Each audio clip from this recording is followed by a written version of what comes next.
Okay, so Ross, we are starting. Are you ready? I'm ready. Yep. Okay. All good. Hello, everyone. This is Tooba. I'm representing Ontime Training and Consultancy Services.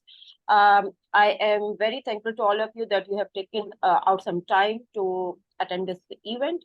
Um, Thank you very much. And in this event, we are going to present the project program and portfolio governance, like what it is about, and the credential P3GP itself. So recently, the on-time training and consultancy services has added the P3G services as well as the P3GP credential in their portfolio. And this webinar is all about creating some awareness about that and how it can be helpful to you. Right? Ross Garland is going to join us with me in this event. He is co-speaking with me in the event. Thank you very much, Ross, for joining. You're welcome, Tooba. Thank you. Hello, everyone. Okay, so a bit about the organization itself, On-Time Training and Consultancy Services. So the organization was established in 2022, last year, and we are mainly the providers for project program and portfolio management and governance related services, courses, credentials. We are mainly into it. Previously, we were into P3M domain, and now we have embarked in the P3G domain as well.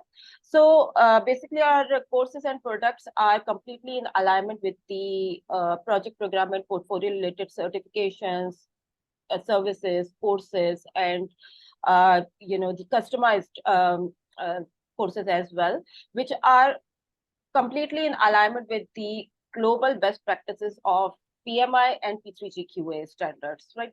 So although it may seem like that probably we are only in the certifications or credentials, and probably we will help you only in securing these global certificates, which is correct, but we are our courses and our services are highly interactive, and those are aimed at actually enabling you to be successful in your career as well. So at the end of the day, it's the thing is that you need to go back to the organization and you should be in a position to implement the learning and knowledge that you have secured from those credentials, and we definitely help you with that as well. So we have designed our courses and programs in a way that the delegates take away some practical application for the workplace as well. Recently, On-Time Training and Consultancy Services have got registered as an ATO organization with P3GQA, which is a UK-based body for P3G, Project Program and Portfolio Governance related services. We are going to talk about that later on. This is me, Tooba Mirza. I'm the founder, owner, and lead trainer of On-Time Training and Consultancy Services. I have around 17 to 18 years of industry experience, out of which 3 years solely in the project program and portfolio related training, mentoring, consultancy, and support. And I have many credentials in my profile, including PFMP, PGMP, PMP, RMP, PSM, and I'm also an authorized trainer for PMP trainings. And recently, I have also added the P3GP and P3GP authorized trainer credentials in my profile as well, which certifies that I am authorized to provide the P3G trainings to the interested candidates as well. I'm the first female credential holder with triple P credentials by PMI, which means that I the PFMP, PGMP, and PMP credentials, and I am the first ever Pakistani who has the P3GP authorized trainer badge. So I am definitely a P3M practitioner and the P3G practitioner as well, and now I'm the authorized trainer for that as well. So this event is actually very exciting for me because Ross Garland has joined us in this event. Thank you very much for that, Ross, that you have taken out time to speak with the audience. And people would like to know the great things about you, by you. So the floor is all yours. Please introduce yourself.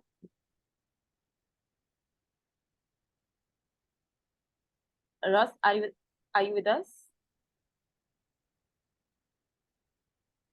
But you're breaking up a bit at my end. I Tooba, guess you're breaking up a bit. You're breaking up a bit. I'm not sure if that's your connection or mine. I can hear you clearly now. You can hear me okay, can you? Because you've just been breaking up a bit at my end. But So that's okay. Let's keep going. yeah, I was just requesting you to briefly introduce yourself. So yeah. Sure. Right. So that's me. That's me. I've got a few more wrinkles these days and more grey hair, but I'm the lead author of P3G, the Best Practice Guide, which is why I'm here today and talking to you. I was the trainer for the cohort that Tooba came through, which was great. And it's great to see you kicking off the certification here. My background is very much in consultancy. And that's quite important, actually, as far as the guide is concerned and as far as the course is concerned. Because as most of you would be aware, as a consultant, you have to be solution focused. Organizations just don't want theory from you. They don't want chat from you. They don't even want much in the way of presentations from you. What they want is solutions. And that's reflected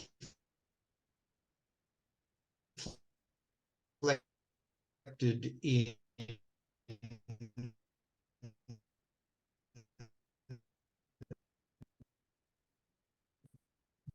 the guide. I've done education, public transport, roads, utilities, local government, central government, and in hard infrastructure, in ICT. What else have I done? Different methodologies and so forth. And I've worked across Australia, New Zealand, the UK, and a small amount in the UAE and the USA. And that's probably enough about me for the moment. Yeah, thank you so much, Ross. I hope I am clearly audible to everyone now. I'm so sorry. Apologies from my side. Probably that was my network. Is that the case? I'm clearly audible now, Ross? Yep, Okay. really good. Okay, so this is the agenda for today. We are going to briefly talk about the P3GQA and the P3G itself, the principles, the guide, the P3GP certification and the exam, and the courses that Ontime training is offering for P3G and P3GP certification. And in the last 10 to 15 minutes of the event, we are going to take your questions or comments or feedback. So probably you can share that in the comment box in the meantime, and we will take that like together in the end. Okay, so P3GQA, the certification body. So P3GQA is a UK-based standardization body. They certify that a candidate has enough knowledge and understanding about the P3G principles, the P3G applications, and the implementation via a credential. Of course, you need to sit in an exam, and this body is going to certify you. They are going to give you that badge, and they are going to give you the certificate, right? So P3GQA is the Project Program and Portfolio Governance Qualification Authority. This is the main question that I have been inquired about a lot since the time we have become authorized trainer and authorized organization. People were wondering that what is P3G and how it can be helpful and important for them. So we thought of like organizing this webinar and to speak with you live so that we could clarify your queries, your questions, and your thought process in that regard. So P3G, or Project Program or Portfolio Governance, is simply like, if in just one sentence, if I have to say it, it is to ensure the effective and efficient decision making, which means that the right people are making the right decisions or the right moves at the right time, right? With the right audience, you are in a position to make the right decisions. You have the right authority, power, and control in that environment. And with that, you are making the initiatives, the changes in the organization happen. Right. This is what the P3G is about. It talks about the accountabilities. It talks about the individuals who are actually accountable to make that happen, make that changes, make that projects, programs, or even the portfolios in the right direction, providing the right strategic oversight to fulfill the organizational strategic objectives and goals. This is what the governance is about. It is about the efficient decision making. Right. Okay, now this is very interesting because most of the people who are connected with us in our circle, in our professional circle, they are from the community or the project, program, or portfolio management group. So when we started talking to them about P3G and the P3GP, they were interested to know about P3G, and they were interested to know that how the P3G can be helpful for the P3M people. Right? That was a very common question that we came across during that discussion. So I thought of coming up with something which is going to connect the P3M to the P3G area. And actually P3M and P3G are very tightly coupled to each other. Both are different areas or domains, but they are very tightly coupled to each other. So the project, program, or portfolio managers in their respective role, they would not be able to operate or deliver or perform their role until and unless they don't have a set direction from the governance people. So this is how it works. The governance people makes the right moves, right decisions, right strategic alignment, and they provide that to the managerial team or the roles. And this is how the management team or the managers or their supporting team are going to work upon. So there are primary 4 domains in which the project or program or portfolio managers may be interested to know more about the efficient and effective governance.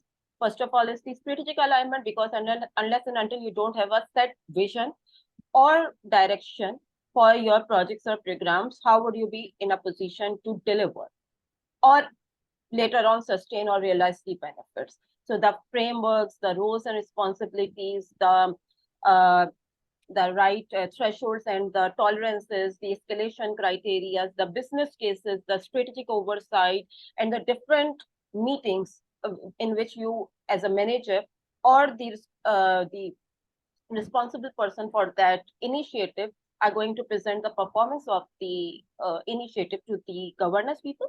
You probably would not be in a position to perform your work. Same is the case with your respective area planning and delivery.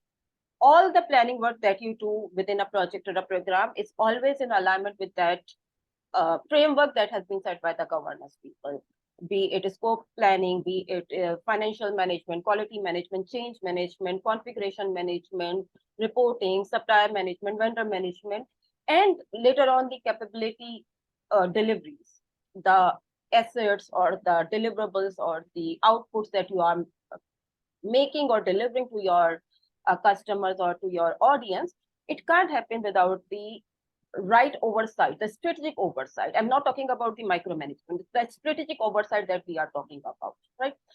The PMOs, the assurance, the administration, everybody know what PMO is. It's the project or program or portfolio management office, which are there for the standardization, for establishing the right processes, the availability of the right tools, the delivery support, the assurance support. Maybe they are not the eventual decision makers, but they need to sit in the board meetings to support the decision makers.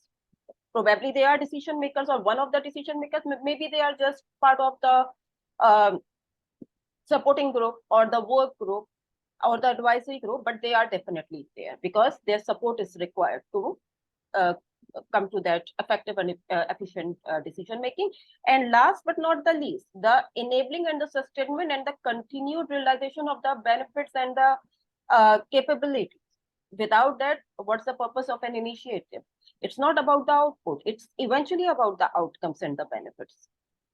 At times, we are not talking about that, but even as the manager, we should always be worried about the outcomes and not only about the outputs. And how the outcomes are going to be realized, what's going to be the roadmap, what's going to be the timeline, what's going to be the sustainment plan, and even what is going to be the transition plan. You know all of this, but for your knowledge, all of that comes with the alignment of decision makers, the governance bodies.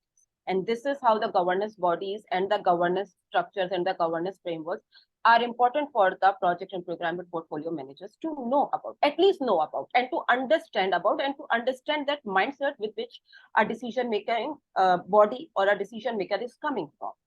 We lack in that. I have come across like a lot of P3M roles and people in my mentoring capacity, and I see this lacking in them, that they most of the time talk about the outputs or the assets or the deliverables, and they are least concerned about the value or the benefits realization towards the organization. So this is how the P3G helps you as a manager. If you have any questions in that regard, we are going to take that in. Now the most exciting part, the P3G guide. So as a person or as a professional, the best thing that I find in these professional credentials is that they are coming from the practitioners. They are always coming from the practitioners. The curriculum, the syllabus, the guide, the books, which are written by the people, they are always the practitioner. They have many years of experience in the industry, in their respective industry. That doesn't matter which industry they are coming from, but they have a lot of experience. They have dealt with a lot of stakeholders, different kind of initiatives, and they have like a lot to tell you from their experience. And they actually extract that excerpt from their experience in the form of that book. Right. So credential, in my opinion, is not to like just add those fancy badges in your profile, and it's not like it's going to be just a piece of paper if you are not in a position to apply that. So the P3G guide is all about practicing governance. Governance is not a theoretical concept at all. It's all about practicing. It's all about application. It's all about implementation. So the author of this guide, Ross Garland, which is present in the event already, and Adrian More. These two elite class professional, I would say, they have like many years of experience just in the P3G domain. So Ross Garland already has introduced himself. He has 30+ years of experience in the P3G domain, where he has worked in variety of sectors and industries, and across like the world, in multiple regions, he has implemented the P3G. Same is the case with Adrian More. He also has 30+ years of experience. He has been the independent advisor, the board member to many initiatives. He is Australia-based, and he is supremely experienced in the P3G domain. So a couple of things about the guide. First of all, it's totally practitioner-based guide. It's not at all for the theory. Of course, the principles, the knowledge base, the appendices are going to help you a lot theoretically, but at the end of the day, it's about the application in your organization. Secondly, it's not limited to any particular sector. It's equally applicable to the public and private sector, including health sector, construction, technology, ICT, software, like whichever domain you belong to. No matter how small scale your initiative is, or your project or program is, or how large scale implementations you are doing, it's applicable. And it's scalable as well. So those who are into governance already, you must know that there is no like one formula fit for all kind of thing in governance. There is no good or bad answer or right or wrong solution. There are multiple consequences, contexts, scenarios based on which the governance decisions are made. So this guide is scalable as per your particular context, as per your particular situations, right? It's this is going to talk about 10 principles, which in most of the cases are going to be suitable to you, and if not, with a little tailoring, is going to be applicable to you in your particular organization. Other than that, this guide also talks about the waterfall, which is the predictive mindset, and the agile mindsets as well, right? So even if you are coming from that adaptive mindset or implementation, then this guide is again suitable to your needs. And of course, it's about the 10 principles based on which a governance structure can be established for your project, program, or portfolio, and the implementation of that. Apart from that, the guide talks about some very good appendices, which includes the overall, format and some parameters about the business case, the framework, the governance framework at the project, program, and portfolio level. It talks about the roles and responsibilities of the governance like different people who, or the roles who are sitting in the governance boards. It's talk about the frameworks, and it talks about the like just some standard documents which are applicable for the governance board. And one other thing which I personally like a lot is the maturity, the governance maturity.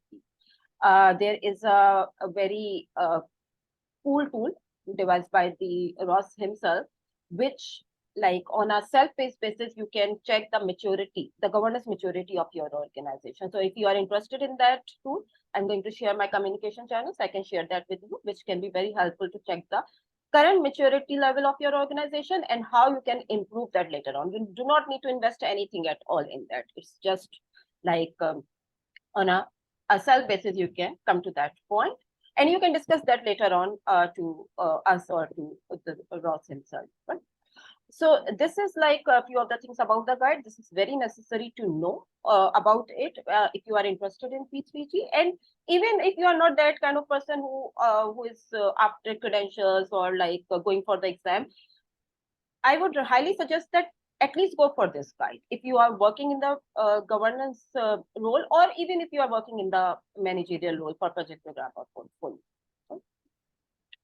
So the certification itself, the P3GP certification, which is the project, program, portfolio, governance, professional certification. Certification always is for one purpose. It certifies that you have the right knowledge, understanding, and mindset to apply something. In this case, it's going to talk about the knowledge and understanding necessary to design, structure, implement, maintain, and operate the effective and efficient governance arrangements for your projects, your program, your portfolios, and like maybe a group of them, or maybe like whichever area you are sitting in. It's going to talk about that. It's going to certify that you have that knowledge of the principles, the knowledge of the tools, the knowledge of the application of those principles to come up to the governance arrangement, and it's going to be provided by the P3GQA authority. Right? So this is another question that we mostly have come across, that is the P3GP credential for me or not? So yes, if you are any of the like among those groups, then the P3GP credential is definitely for you. If you are working as part of the executive team, management team members, or if you are one of the decision makers in your project, program, or portfolio boards, or even if you are sitting in the board meetings as maybe just a decision influencer, or maybe just a support provider, in that case as well, the P3GP credential is going to be very helpful for you. If you are if you are part of the portfolio management committees and any of the executives related to the portfolio committees, then this credential is for you. And of course, if you are one of the accountable person for your initiatives, this credential is definitely for you. By accountable person, we mean the project or program sponsors who actually make the initiative a success in the organization. And like I have already discussed in detail, that if you are project, program, or portfolio managers, then why this credential is for you, I've already discussed that in detail.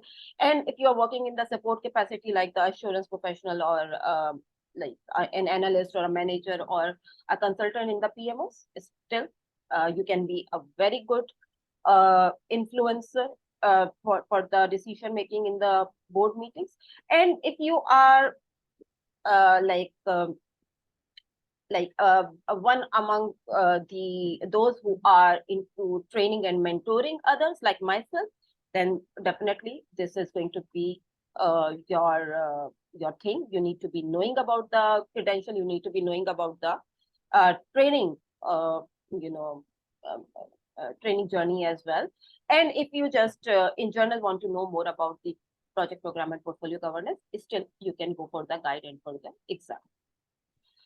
Very quickly about the exam itself. If you are interested in the exam, then this is an online proctored exam, which has it's an objective kind of exam, not subjective. There are 50 MCQs, highly situational scenario-based questions, worth 2 points each. The exam duration is 90 minutes. And like I said, there is no good or bad solution to the governance. So we have kept it open. You can refer to any part of the book while while attempting your exam, and the passing score is 50% for the usual governance P3GP candidates. And if you are after the P3GP authorized trainer batch, then you need to secure at least 66% of the score. Okay, so from this point, Ross is going to take over, and he is going to explain in detail the principles in the guide and how they can be helpful. Yes, Ross. Okay, thanks very much, Tooba. So hi, everyone.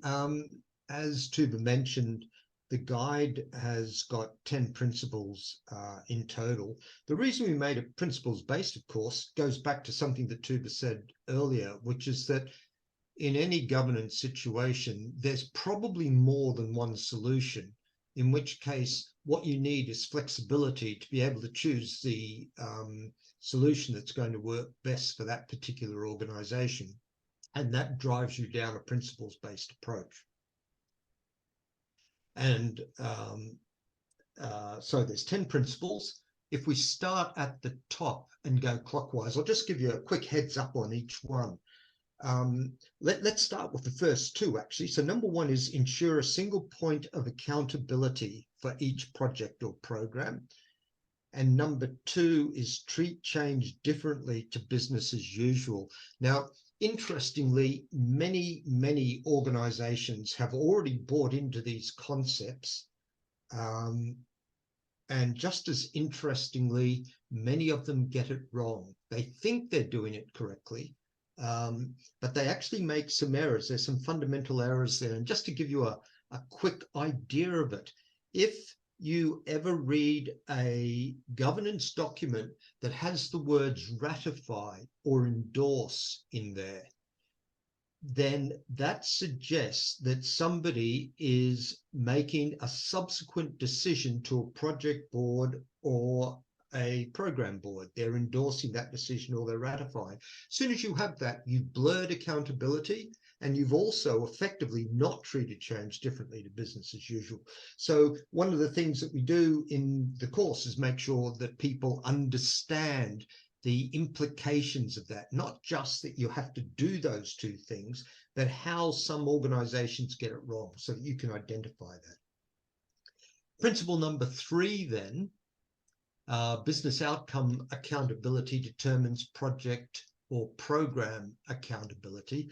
That's a really critical one. And what this is basically saying is decision making. If you, P3G treats projects and programs as investments. They're investments that an organization makes in its future.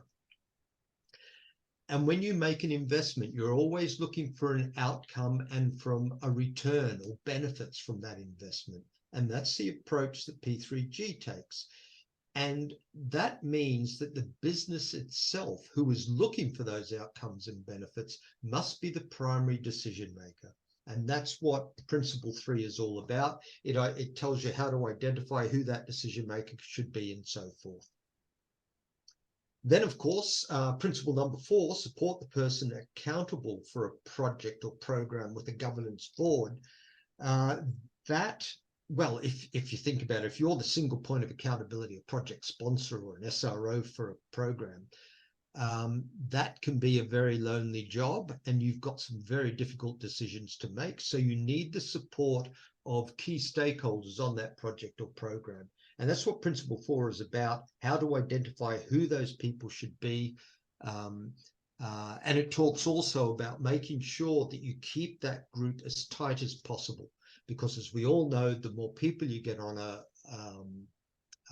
on a project board or a program board or any board for that matter, it makes decision making more difficult. And that's what Principle 5 talks about, separating project and program decision making and stakeholder engagement. Now, obviously, you have to keep all stakeholders engaged in the project, but it's important that you make sure that the decision-making forum remains relatively tight.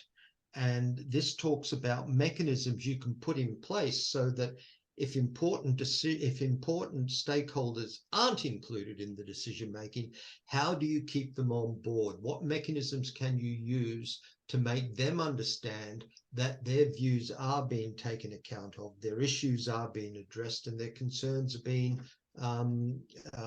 investigated? Then we move on to principle number 6, which is align investments with strategic objectives.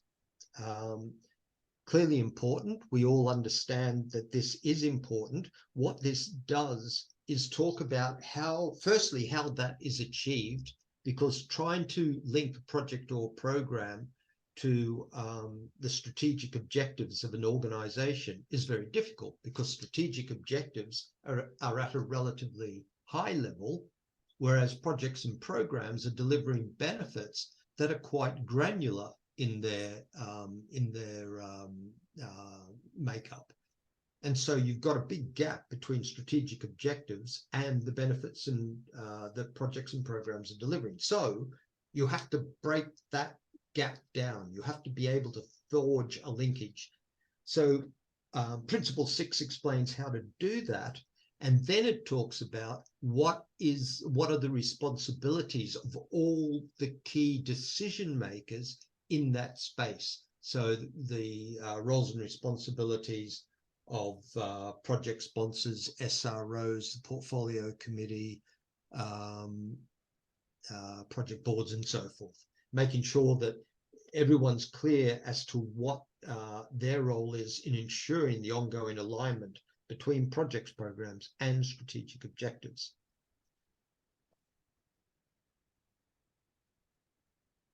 Then we move on to Principle 7, which is maintain the business case.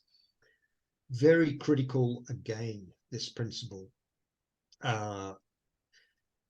The business case, everyone's aware of probably the major role of the business case, which is to justify the investment and achieve funding for the investment. That's what everybody recognizes as being the main role of the business case. But it's got a secondary role. And the secondary role is to act as a primary governance tool for the project board or the program board. So whenever a decision is made, and at board level, we're talking about the important decisions, the strategic decisions, and the guide tells you how to identify those decisions.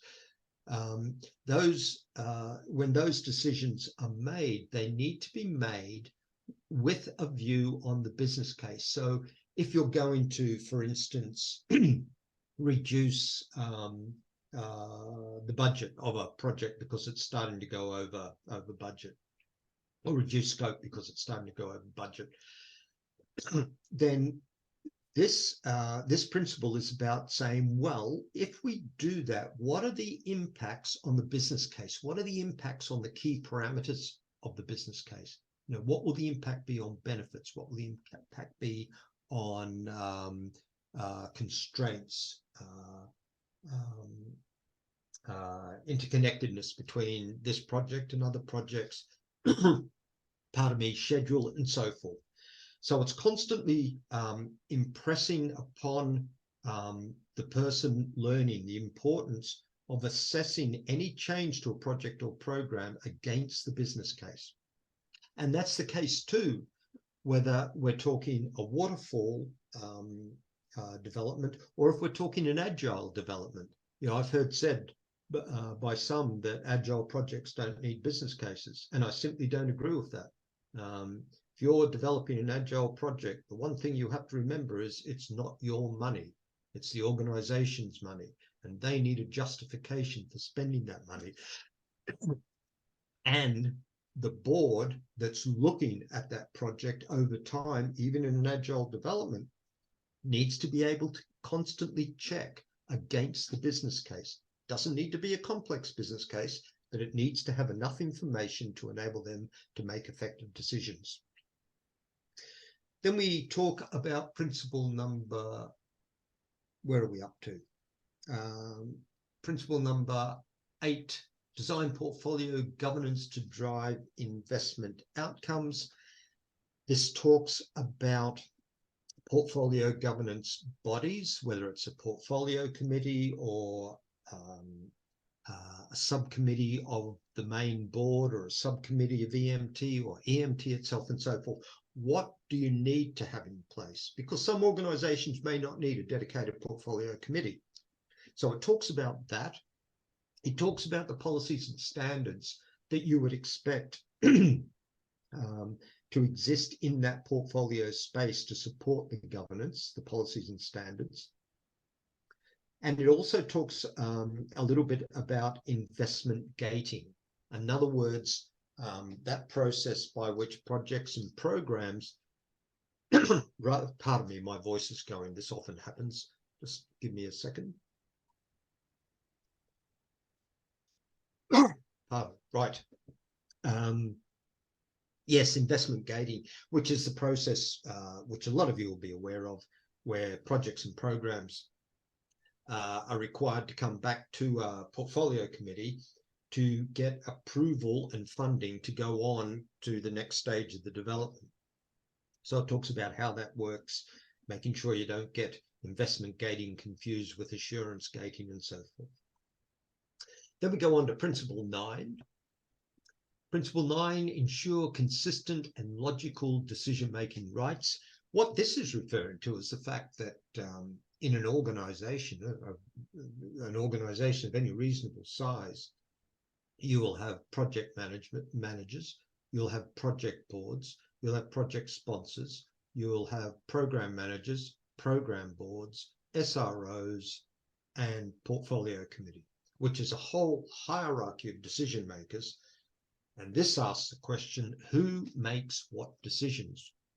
And that's got to be a crucial principle, a crucial understanding for anybody working in the P3 space, because if you're not sure who makes what decisions, then I can tell you what happens. It slows down decision makings, and invariably it forces the decision making up to a higher level. And if it keeps going up to a higher level, it means the wrong people are making the decisions. So this talks all about how to identify who the decision makers should be. And last but not least, principle number 10, enable evidence-based investment decision-making. And again, a lot of organizations would say, yes, of course we use an evidence-based investment decision-making.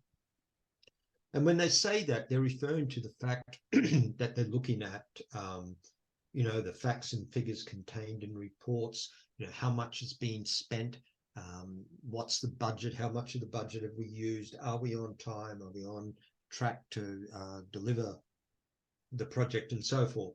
As soon as you ask them about things like benefits and outcomes, and what's the evidence base for your benefits and outcomes, there's silence in the room.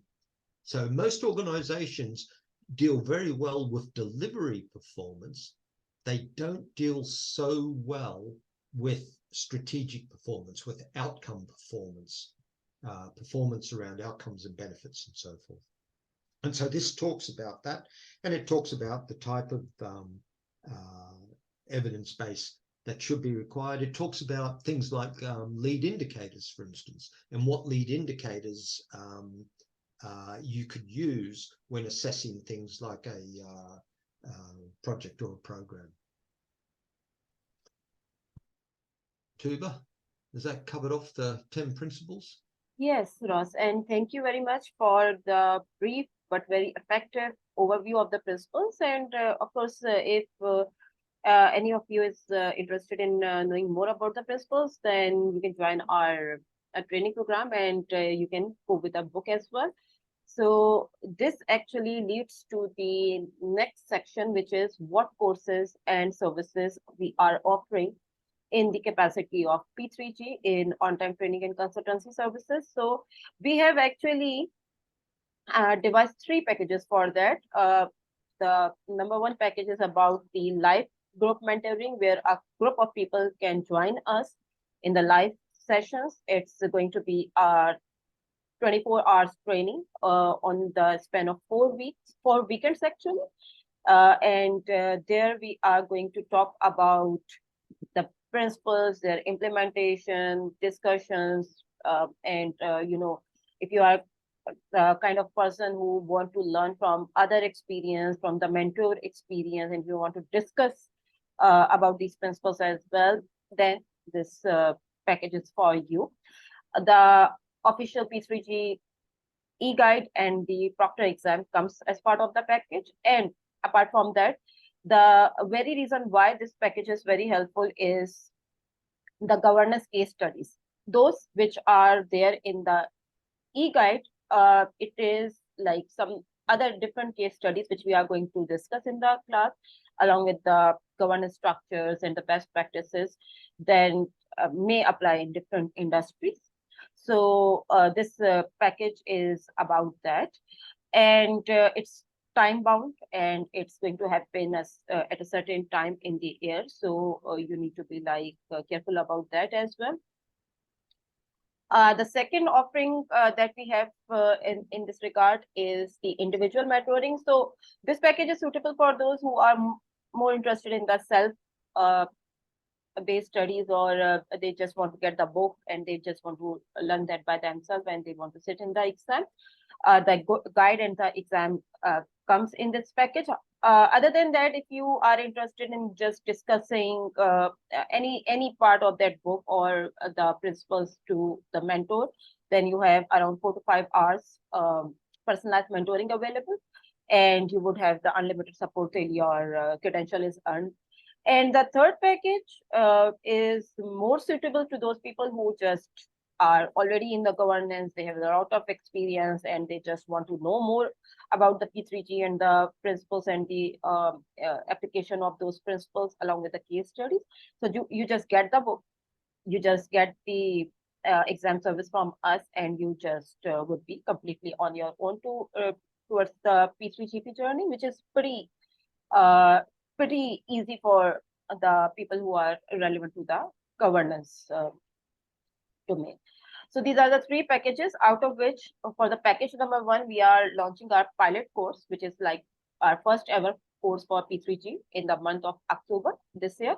This is the schedule. And like I said, it's going to be over the span of 4 weekends. And we are going to do 24 hours live training within which we are going to cover everything in the guide and some other areas and case studies apart from the guide as well. And as it is our pilot course, and so the price is a little lower than the regular price. So it's a very golden chance for those who are interested to avail that. So this is about that. I know 40 to 45 minutes is a very less time to explain and talk about P3G. And we can come up with like detailed principle-based webinars later on as well, depending on the feedback that we are going to get from this event. So any questions or comments that if you guys have got any feedback or any comment or questions, you can just unmute yourself or you can ask. And I think, Ross, we have got some questions from the audience in the comment box as well. Let me first take that one by one. And after that, if there is other questions, then you can take that as well directly. Yeah, let me just talk about one of the last, I think it was one of the last questions that came up. Somebody asked how aligned is the certification with best practice? Can we use the frameworks for any type of project? So 2 questions there. It's very much aligned with the Axelos documents, Prince 2, MSP, MOP, and so forth. I was a review of MOP actually. and the lead authors of Prince 2 and MSP were reviewers, peer reviewers of this publication, Andy Murray and Rod Soden. So it's very much aligned with AXLOS. It's also aligned with PMI. PMI takes a slightly different approach, but they're not inconsistent approaches. And as I mentioned there, I've been out to Saudi, and I was a presenter at the Global Project Management Forum, and obviously they wouldn't have me there if P3G wasn't aligned with PMI practices. I've just recently done a webinar with the UAE, their PMI chapter, and I've just today received a request from New Zealand asking me if I'd do a keynote address out there for their PMI chapter. But it's a long way to go. So yes, and in terms of does it work for any types of projects, the answer is yes. We've used it. I've used it mainly in the public service, but I have used it on some private sector projects, and other people have definitely used it in the private sector projects. And we know that it works because the concepts are very much the same. You know, whether you're private or public sector, you're still seeking business outcomes. It's just that the type of outcomes might change. In the public sector, they tend to be about service outcomes, whereas in the private sector, you're talking about outcomes around revenue, profitability, market share, and so forth. But the principles remain consistent throughout.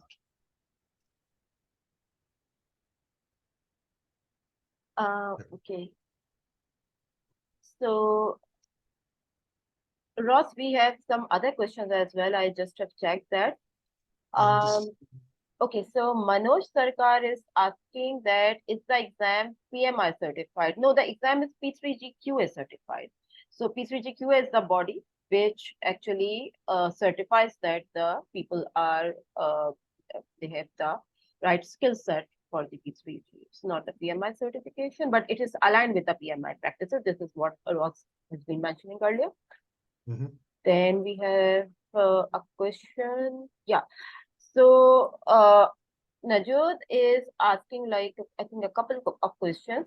Is the exam conducted at any time or in the last date? No, Najud, it's it can happen anytime. You just need to fill a form and you need to show your availability at a particular date and time. And if that time is matching with the proctor availability as well, then the exam can be scheduled. There's no calendar for the exam. You can sit anytime when you think that you are ready. And so far, there is no particular timeline within which, like after your purchase, you need to sit in the exam. Ideally, you should be sitting in a week or two time if you are opting for the training, live training, or in a month or two time if you are going for the self-paced study. But there is no hard and fast rule for the exam booking. You can go for that anytime. Then Aziz is asking that what distinguishes P3GP certification from PMI PFMP certification? Ross, do you want to take that or shall I take that? What distinguishes P3GP certification from PFMP, Portfolio Management Practitioner? Yes, to start with, it's management versus governance. As we understand it, there is no other P3 governance certification in the world. We're the only one, and we anticipate being the only one for quite some time, for the simple reason that when we were writing this book, that's why we pulled together a group of reviewers who were the experts, world experts in their field. So as I said, we had the author of Prince 2, we had the lead author of MSP, we have the lead author of MOP, we've got the world's lead in benefits management, which is Stephen Jenner, who wrote the foreword for the book, actually, lovely foreword, and various other people in that area, P3M3, we've got the lead on that as well. So we got the best that we possibly could, and believe me, trying to write this book was really, really difficult, because when you've got the best in the world at what they do, and you're telling them that what you want them to do is criticize the work, that requires an awful lot of going backwards and forwards, a number of conversations we had with people, so that we tailored the guide to be exactly what we knew would work in organizations. We had so many meetings, we had so many reviews from individual peoples and then from the group as a whole and so forth. So yes, I've forgotten what the question was now. Where is it? And the difference, yes. So it's not portfolio management. This is portfolio governance. This is about the key investment decision making around portfolios, programs, and projects. Who makes what decisions? How do they get the right decisions, and so forth? And portfolio management is more about the execution of that strategy and that decision making in the right direction, right? It's the more about the oversight. It's more about the execution. It's more about balancing. It's more about making it happen. Yeah. Right? It's process focused, isn't it? It's process focused. Yeah, it's process focused. Okay, so we have another question from Najut. She's asking that I'm already a PMI member. Can I have a discount? Yeah, you can have a discount, but not because of the reason that you are a PMI member. It's just because that is our pilot course. So yeah, you can have a discount. We can talk about that offline. We already are connected on LinkedIn, so I can take that up from there with you. Okay, then I hope I am reading your name correctly. It's Suresh Raja Gopal is asking that. Okay, this is a good question. Maybe Ross, you and I think Alberto has already answered to that. How many people are certified so far in P3GP? Actually, I myself don't know the answer to this because I think you know, that's not disclosed yet. But Ross, do you want to talk about that? Yeah, well, I will if I knew the number, but I know a man who does know the number. Alberto is on the call. He'll probably know the actual number. We've only been going for, I think the certification itself has only been going for a year, maybe not even quite a year, because the book only came out in June last year. So it's very new on the marketplace. But I know we've got ATOs now in Pakistan, of course. We've got a couple in the UK. We've got Australia. We have New Zealand. We have the Middle East, Canada. I think that's it for the moment. So Pakistan, yeah, us as well, the on-time training. Pakistan. Yeah, so what we anticipate is as the number of ATOs grow, so the number of accredited P3GPs will grow as well. And I think that will be quite rapid growth, because I know in Australia they're starting to churn them out quite quickly now. So Alberto, do you have any rough idea of how many there are worldwide now? Alberto has answered that he probably do not want to disclose the figure in the chat, or probably. Fair enough. Yeah. Okay. Okay. So Suresh has another question, that is there any registry available for the certified professional, for which Alberto already has answered that P3GQA is already working on that functionality on their website. So probably it's going to, like Ross mentioned, that P3GQA and the P3GP certification itself is very new in the market. I think it has been an year only, last September, if I'm not mistaken. Alberto mentioned that earlier, that last September they launched themselves in the market for this certification. So 1 year is, of course, in itself is a pilot time for some functionality or for some credential to get established. So of course they are going to take their time to come up with the right processes and the services. Okay, Aziz then I have asked another question. that the P3GP framework may be used to evaluate an organization's project management maturity. Does the P3GP certification body, which is P3GQA, certify organizations for various level of project management maturity? Actually, this is a very good question. So, Ross, do you want to talk about that? Yes, the short answer is no.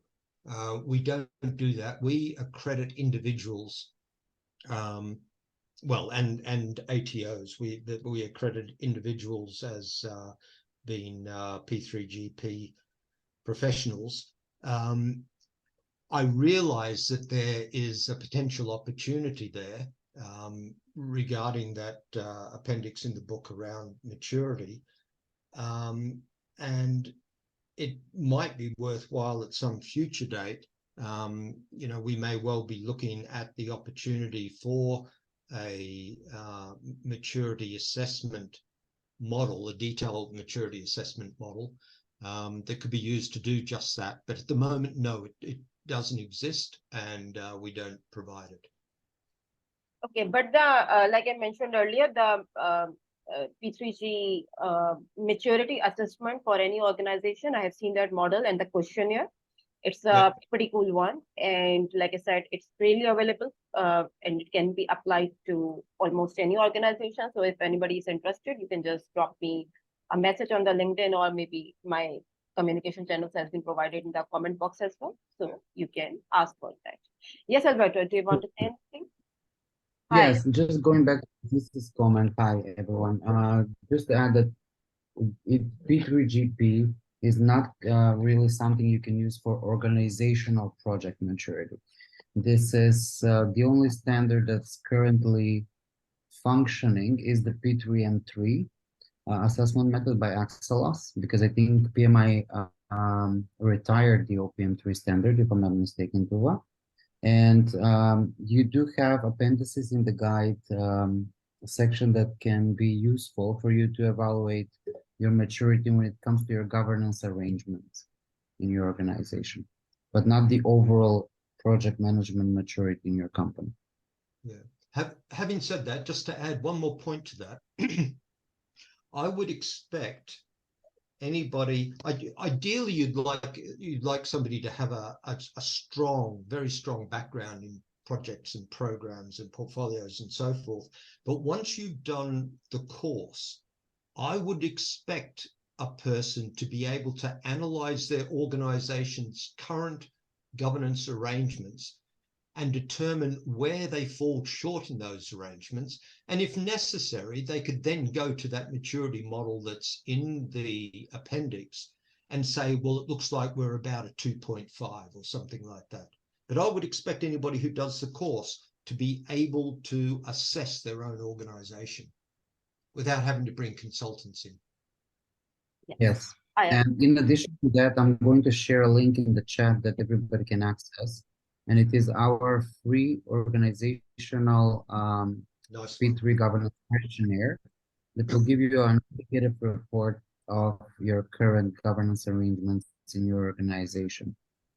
So you can feel free to use that free resource on our website. And once you submit your answers, the report will be out within 3 business days. And Alberto, maybe a brief introduction about yourself is also going to help to the people. Maybe they are wondering who Alberto is. Thank you, Tooba. Well, I wasn't expecting to make an appearance, but I just wanted to address some of the comments in the chat.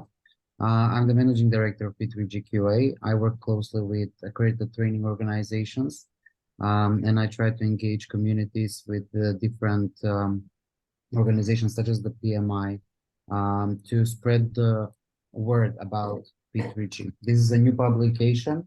The number of certificate holders is not huge, but it's constantly growing. I can tell you that much, because we constantly have new examiners coming on board that have taken a course through some of our partners, whether it's in the UK, New Zealand, Middle East.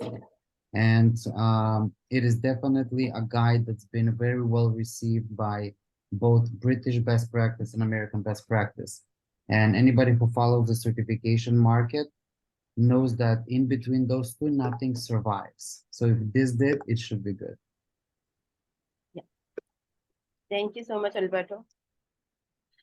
And thank you for responding to some of the queries. That really was helpful. So we have a couple of questions as well. In the interest of time, we can take that like quickly. Yeah, so Badar is asking that regarding the training course, is it a unified? So I think, there is no unified fee. It depends on the trainer and the training organization. And depending on the prices in their region as well. So there is no maintenance requirement so far for this credential. You just need to attain that, and you just need to keep yourself updated based on the guide.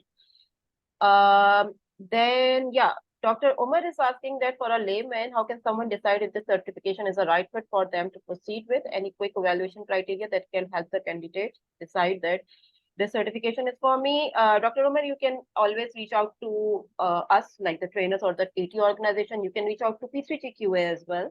And we can have like a short discussion based on your profile, based on your experience, based on your prospects. We can come up to a mutual consensus that this certification is going to be helpful. And this webinar in itself is also to help the people who are confused if P3G is for them or not. So maybe the awareness webinars like this, which we have intention to do like later on as well. So this can be helpful. So you can connect with me, with Alberto, or with our support representatives as well. And we can help. Worth having a look at the P3GQA.com website as well, because it's got information around, the target audience and what the syllabus covers, just as I'm sure your website has, Tooba. So there's information out there. I have shared the syllabus and the brochure as well, which can be helpful as well to understand what the P3GQA and P3GP are about. So Alberto is mentioning that the website, P3GQA website, includes a searchable certificate registry. Alberto, this for myself is a news as well. Is this the case? Okay, I would be interested in having a look. Okay, and no renewal process, and there is no step-by-step, there are no levels to the certification. It's like just one certification exam that you need to attend to get that badge. And I think no development hours or no renewal requirements as of now. Maybe that may come up later. That depends on the certification body, but so far there is no renewal or continuous development need for that. Okay, so that is all the questions on the comment section. Just to add something here. Yeah.